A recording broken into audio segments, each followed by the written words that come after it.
147. That's how many line-breaking passes Trent Alexander-Arnold played to Mohamed Salah last season. 39 more than any other duo in the Premier League. And now? Now, Trent's in Madrid, Salah's on the bench for the third straight game, and he just went on camera and said Liverpool have thrown him under the bus. No. Oh, and Arsenal's 18-game unbeaten run? Dead. 95th minute, the man Arsenal rejected in 2021 scored the winner. Buendía. Buendía, who Arsenal wanted, who Villa took instead.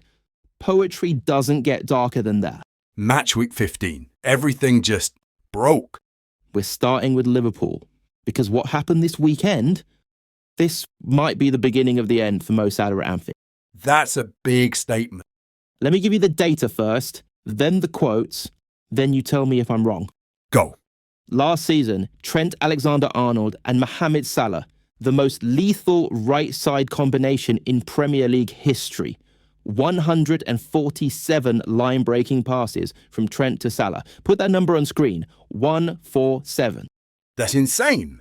The next closest duo, Gvardiol to Doku at City, 108. Salah and Trent had 39 more than anyone else, and 37 of those passes broke the opposition's defensive line completely. They were telepathic. Here's what that looked like in real terms. In the 33 league games they played together last season, Salah scored 27 goals. He averaged 3.5 shots per game, 10.5 touches in the opposition box per 90. Elite numbers. Now here's what happens when Trent leaves. Across the 12 games without Trent, last season when he was injured, plus this season at Real Madrid, Salah has 4 goals. Not 27, 4. His shots dropped to 2.3 per game, touches in the box down to 7.2. That's almost half. It gets worse. His overall touches per 90 have dropped from 48.6 to 42.6. That's the lowest of his entire Liverpool career. Never been below 48 before. His touches in the opposition box from 9.6 per 90 to 5.5. He's never been below 8.5. He's just not getting the ball. And his dribbling. Last season, 3.5 attempts per 90 at a 39% success rate. This season, 1.6 attempts, 20% success rate. He's not even trying to beat players anymore. Because he's not getting it in positions where he can. Exactly. Trent was the key, the architect. Without him, Salah is isolated on that right wing with no one who can find him the way Trent could. So what happened at Leeds? Salah didn't play. At all? Didn't even come off the bench. Third consecutive game on the bench. First time in his entire career he's been left out 3 games in a row. And Liverpool? Blew a 2-0 lead, drew 3-3. Hugo Ekitike scored twice to put them ahead. Then Calvert-Lewin pulled one back from the penalty spot. His 3rd goal in 3 consecutive games. First time in 5 years he's done that. DCL's actually cooking at Leeds. Anton Stach equalised 2-2. Szoboszlai made it 3-2 with 10 minutes left. And then 90 plus 6, Tanaka. Free header. The same man who scored against Chelsea 3 days earlier, 3-3. Another collapse. Liverpool have won 2 of their last 10 league games. The defending champions, 2 wins in 10. And then came the interview. Mixed zone, cameras rolling, Salah walks up, and he just detonates.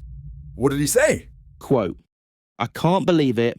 I'm sitting on the bench for 90 minutes, the 3rd time in a row, first time in my career. I'm very, very disappointed.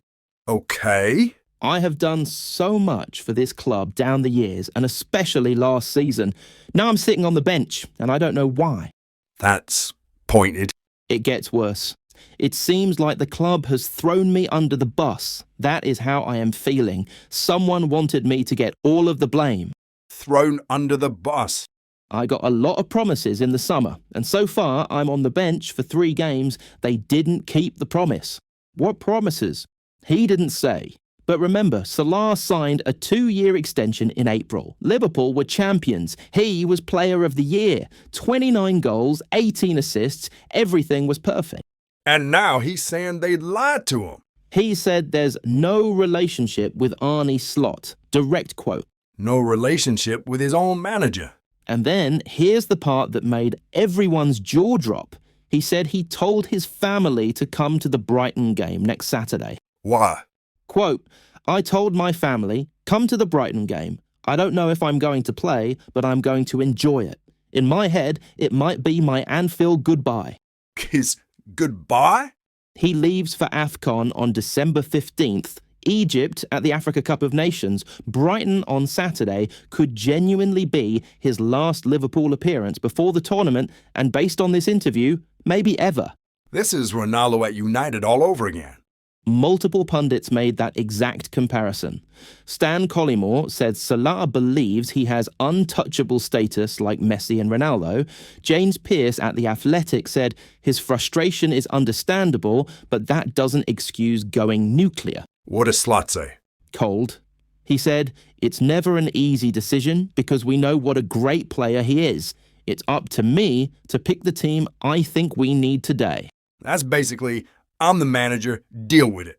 And then we have to accept the situation we're in, and I make my decisions based on that. No backing down. Sources say Liverpool are furious. They want a public apology. Is he gonna apologize? What do you think? No. The question now is, does Salah play against Brighton? Does he start? Does he come off the bench and score a hat-trick out of spite? Or is this actually it? Comment below. What do you think happens next Saturday? Does Salah play? Does he score? Is this really the end? But here's the thing, even if Salah is declining, and the data suggests he is, Slot's handling of this has been strange. How so? You don't bench your best player 3 games in a row without a conversation. You don't let it get to thrown under the bus in a mixed zone. That's a failure of management, not just a player being difficult. Both things can be true. Both things are true. Salah is not the same player without Trent, and Slot has handled this badly. The result, Liverpool 9th, below Everton, below Sunderland. 2 wins in 10. The defending champions. The defending champions.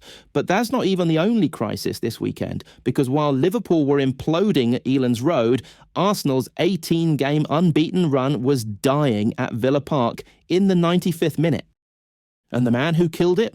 The one Arsenal let get away. Villa Park, Saturday lunchtime. Arsenal top of the league.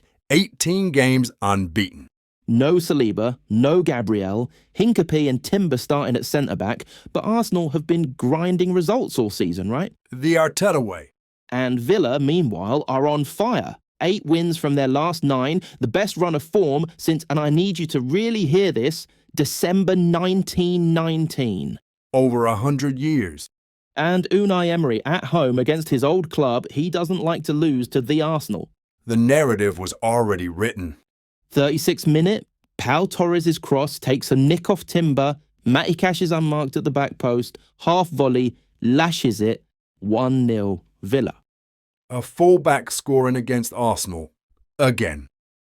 Second half, Arteta sends on Trossard. Within 7 minutes, Saka wins possession, exchanges with Odegaard, drives into the box, cross shot, parried by Emi Martinez, falls to Trossard, who buries it, 1-1. Trossard's 50th Premier League goal. Third Belgian to reach that milestone after Lukaku, Benteke, Hazard, De Bruyne. Third goal in 3 games since returning from injury. Arsenal looked like they'd grind out the draw. Classic Arteta. And then... Stoppage time. 94th minute and 3 seconds. Remember that number, 94:03. Why? Because at 94:03, the ball falls to Emi Buendía in a goal-mouth scramble. Bodies everywhere. He pokes it home. 2-1 Villa. Last kick of the game. No. Emery sprints down the touchline. Villa Park erupts. Arsenal's unbeaten run? Dead. That's devastating. Here's the stat. 94:03 is the second latest winning goal ever scored against Arsenal in the Premier League era, since 2006-07. What's the latest? Neil Mope, Brighton, June 2020, 94-26, right after Leno's injury. Oh, so it's only the second most painful late goal in their history.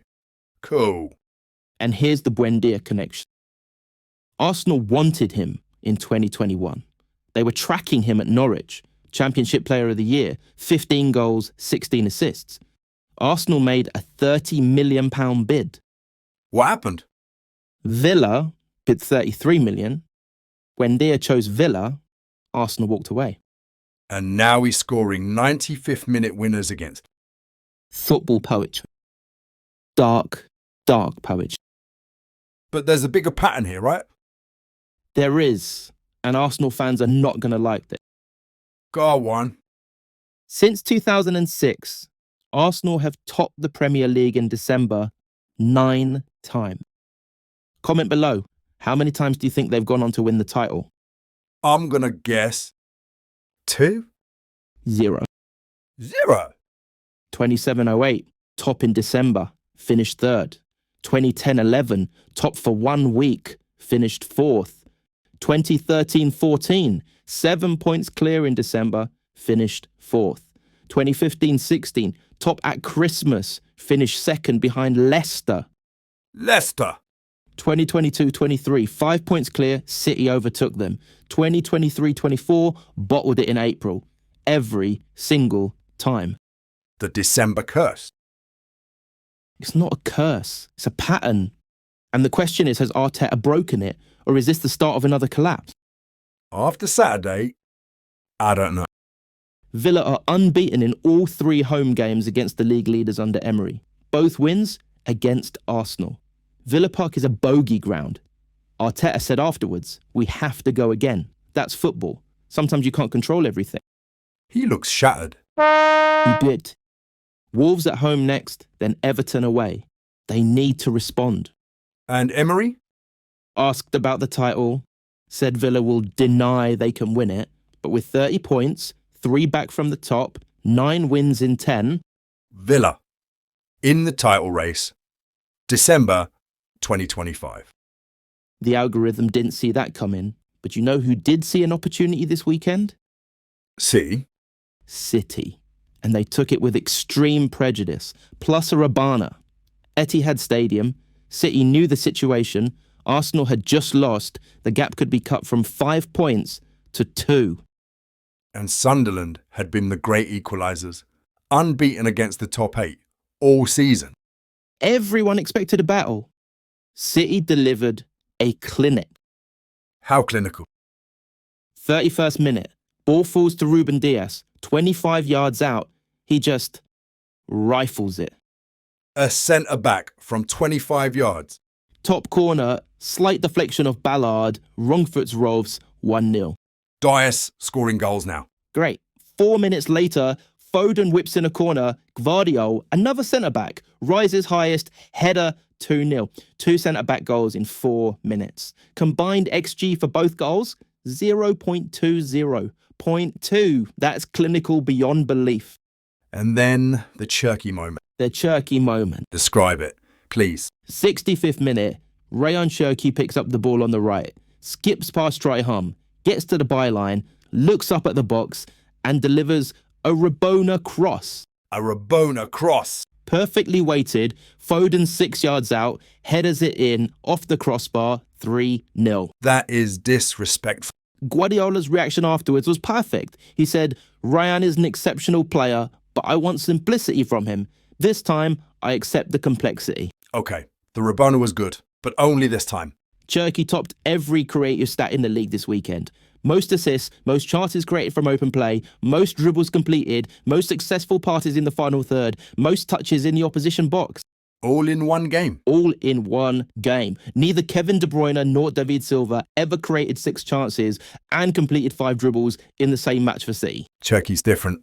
Foden's 5th goal in 3 games, by the way. He's absolutely cooking. And the Haaland stat. This one's wild. Haaland touched the ball twice in the entire first half. Twice? City didn't need him. They controlled the game so completely that he barely touched it. That's dominance. Guardiola called it one of their best performances of the season. Maybe one of the best for 95 minutes. And he's right. The only bad news for Sunderland, Luke Onion comes on in the 88th minute, second career Premier League appearance, and in stoppage time, horror tackle on Mateus Nunes. Straight red. He'll miss the time we're derby. First Premier League meeting between Newcastle and Sunderland since 2016, and Onion won't be there. What a way to announce yourself. But the headline is City, 2 points back. Title race on. 5 points to 2 in one weekend. And if you thought that was chaotic, wait until you hear about the toenail. Oh, good. VAR drama, my favourite. Fulham versus Crystal Palace, Craven Cottage, second half, 1-1. Tight game. Chukwueze runs down the left, crosses, Iwabi heads it, hits the bar, Emil Smith Rowe taps home. 2-1 Fulham, Craven Cottage goes wild. Celebration time. VAR check. Chukwueze was offside when he received the ball before crossing. By how much? His toenail. Her toenail. Marco Silva's post-match quote, and I need you to hear this exactly. Probably the toenail of Chukwueze is too big for the sport we are playing. Too big for the sport we are playing. He added he has to be careful with that because sometimes a nail today in football is enough to disallow a goal. The absolute sass. Here's what happened next. Fulham mentally collapsed, didn't manage a single shot on target after the disallowed goal, and in the 87th minute, Mark Gahey, header, 2-1 Palace. The toenail cost them the game. Possibly 3 points. They were completely on top until that decision. And the Brighton-West Ham one? This one's worse. How? West Ham winning 1-0. Bowen scored a ridiculous goal, sliding finish from an impossible angle. Vintage Bowen. Classic. 91st minute. Ball comes into the West Ham box. Kostulas tries an overhead kick, bounces off Rutter's thigh, then clearly hits his arm, and he fires it past Areola. 1-1. Handball, obviously. VAR checked. Goal stands. What? The Premier League statement, Rutter's arm was in a natural position, he did not deliberately handle, and the contact was not immediately prior to him scoring. Immediately prior? It was seconds before. Here's the technicality. Areola saved Rutter's first shot, then Heke laid it back to him. Because there was a save and a pass, the phase of play reset. So the handball wasn't considered immediate. So the goalkeeper is being punished for making a save? Basically, yes. Nuno was furious. He said, it was handball, wasn't it? Everybody saw it. I cannot understand how they gave the goal. West Ham stay in the bottom three. They were minutes from escaping. VAR giveth, VAR taketh. Toenails and technicalities.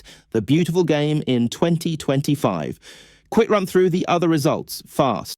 Let's go. Tottenham, 2-0 Brentford. Xavi Simons finally showed up. About time. Assisted Richarlison's opener with a brilliant run, then scored his first Spurs goal. Solo run from halfway, waltzed past Van Hecke, slotted home. First home league win since August. August is December. Brentford have now won just 1 of 7 away games, struggling on the road. Everton. 3-0 over Nottingham Forest, Moyes masterclass. Milenkovic own goal inside 2 minutes, Dewsbury Hall's cross deflected in. Jerno Berry got his first Everton goal on the counter. 737 Premier League minutes waiting for that, and Dewsbury Hall sealed it late. Berry finally scores. And DCL's form before he moved to Leeds, 3-3, first time in 5 years. Chelsea. Drew 0-0 at Bournemouth. Should have won. Robert Sanchez, man of the match with a string of saves. Bournemouth 5 without a win now. Newcastle. Beat Burnley 3-0. Isak, Guimares, Gordon. Comfortable. Setting up the time we're derby. First Premier League meeting in 9 years. Sunderland versus Newcastle. Next weekend. Absolute scenes incoming. Table check. Arsenal still top on 33 points. But only just. City second on 31, 2 points back. Villa third on 30, 3 points off the top. 3 teams within 3 points at the top. Crystal Palace fourth on 26. Chelsea fifth on 25 after that draw. Everton sixth on 24. Liverpool ninth on 23. Below Everton. Below Sunderland. The defending champions. Banter rankings up. Emi Buendía. The man Arsenal rejected, scoring 95th minute winners against them. Poetry. Up. Dominic Calvert-Lewin. 3-3 at Leeds. The redemption arc is real. Up. Ryan Cherki. Rabona assist. Topped every creative stat. Different gravy. Up. Arsenal's December record. 0 titles from 9 times top in December. The curse continues. Down Mo Salah's relationship with Liverpool. Thrown under the bus. No relationship. Yikes. Down VAR consistency. Toenails and technicalities. Make it make sense. Predictions, Arsenal bounce back against Wolves. They have to. If Wolves are winless all season, if Arsenal drop points there, Then the curse is real. Liverpool versus Brighton, I think Salah plays and scores out of spite. This is a man who wants to prove a point. the drama writes itself. Sunderland versus Newcastle, Tyne-Wear derby, first time in 9 years. I'm taking Sunderland to get a result. Bold.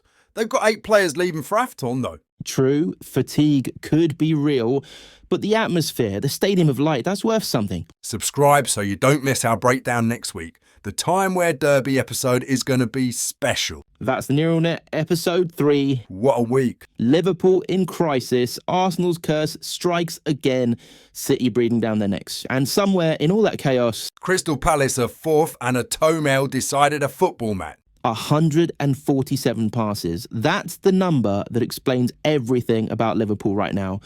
Trent is gone, Salah is isolated, and no one knows how to fix it. We're AI. We process the numbers. But this week, the numbers are screaming. See you next week. Tyne-Wear derby, 9 years in the making. Smash subscribe, hit the bell. You do not want to miss it. Spain, you're all. Bye.